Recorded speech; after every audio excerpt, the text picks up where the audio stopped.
한 달에 25만 원씩 36개월 변제하면은 대략 뭐 어떻게 되죠? 네. 서울대 공대가 개선해 줘야죠. 25, 34, 104, 900만 원.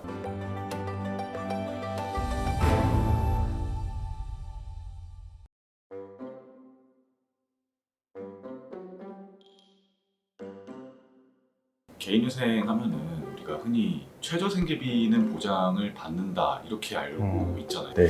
근데 이게 최저생계비도 보장을 못 받는 경우들이 있나요? 네, 있습니다. 어떻게 살아요? 최저생계비라는 게 말은 최저생계비인데 법적으로 딱 정해져 있는 건 아니고요. 우리나라 사람의 중위소득의 60% 금액을 이제 최저생계비로 보장을 해주고 있는 것이거든요. 이 보장해준다는 거는 법원 실무에 의해서 그 정도 생계비를 줄게, 나머지는 갚아라는 거기 때문에 어떤 법원 같은 경우에는 중위소득의 60%가 아니라 50%만 너의 생계비로 써라. 그것도 충분한 것 같다. 이렇게 하는 법원도 있습니다. 아예 안 주진 않는데 줄일 수도 있다. 네. 그럼 그런 경우들이 어떤? 첫 번째 경우는 개인회생 채무자가 개인회생을 신청하는데 월소득이 최근에 좀 바뀌었고 그 월소득이 적을 때가 있어요. 전에 통계자료에서도 말씀을 드렸지만 개인회생 채무자의 평균 월소득이 한 220만 원 정도 돼요. 그러면은 1인 가구일 경우에는 최저생계비를 다 보장해버리면은 한 달에 95만 원씩 갚게 될 수도 있고, 만약에 2인 가구라면은 2인 가구의 최저생계비는 207만 원이니까 한 달에 뭐 10여만 원만 갚으면서 개인회생이 진행될 수도 있어요. 이렇게 되면은 36개월을 다 갚더라도 총 채무의 뭐 10%, 15% 이거밖에 갚지 못하는 경우가 생기거든요. 이처럼 변제율이 낮으면은 일부 법원의 경우에는 이 변제율을 높이기 위해서 너의 생계비를 좀 더 깎아라. 기준 중위소득 60%로 지금 생계비가 설정돼서 신청이 들어왔는데 이것을 좀 더 깎아서 변제를 더 많이 해라 라고 보정을 내는 경우가 있습니다. 그러면은 50%보다 더 깎는 경우도 있나요? 50%보다 더 깎는 경우도 있어요.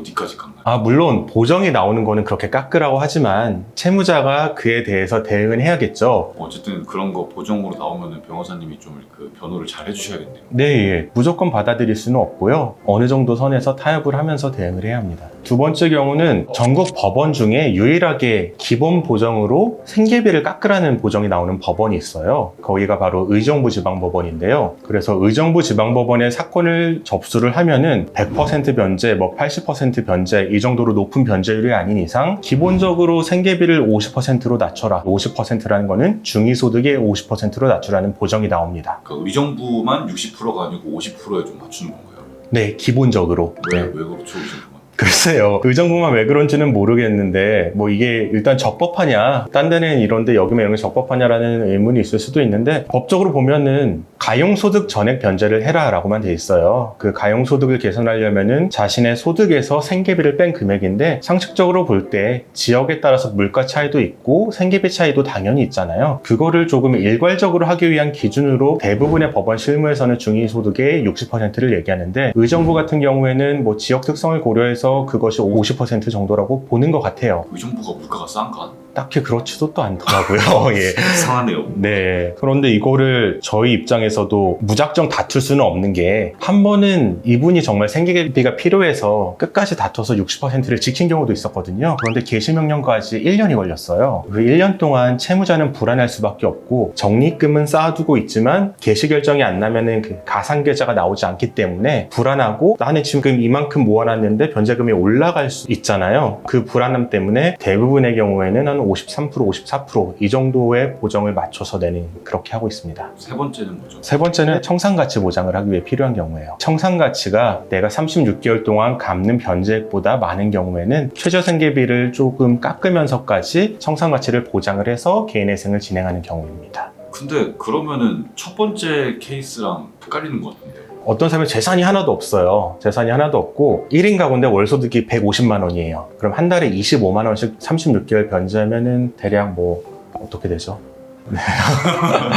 서울대 공대가 개선해 줘야죠. 25, 34, 104, 900만 원. 네, 네. 900만 원이 나오게 되는데 이 사람의 빚은 예를 들어 7천만 원이에요. 그럼 7천만 원 중에 900만 원만 내고서 면책을 시켜주는 거는 너무 변제율이 낮은 거 아니냐라는 생각이 들어서 법원이 청산가치 보장이랑 상관없이 너 최저생계비 좀 깎아. 그 다음에 변제율을 더 높여라 하는 게 첫 번째 경우고요. 이 사람의 재산이 1,000만 원이 있어요. 3년 동안 900만 원 변제해서는 청산가치를 못 넘잖아요. 이 경우에는 한 달에 한 10만 원이라 원이라도 더 내서 청산가치 1,000만 원을 어떻게든 넘기는 거. 이게 세 번째 경우입니다. 지금 말씀해주신 이 세 가지 케이스로 최저 생계비를 줄여라 이렇게 했을 때 고지고대로 다 들을 필요는 없다. 다 드릴 필요는 없습니다. 잘 막아주시면 되니까.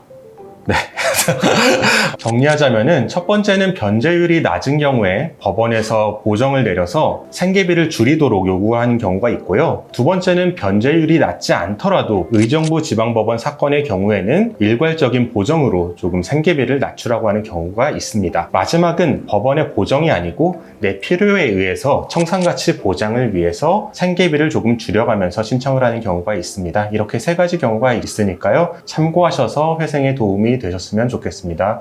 감사합니다.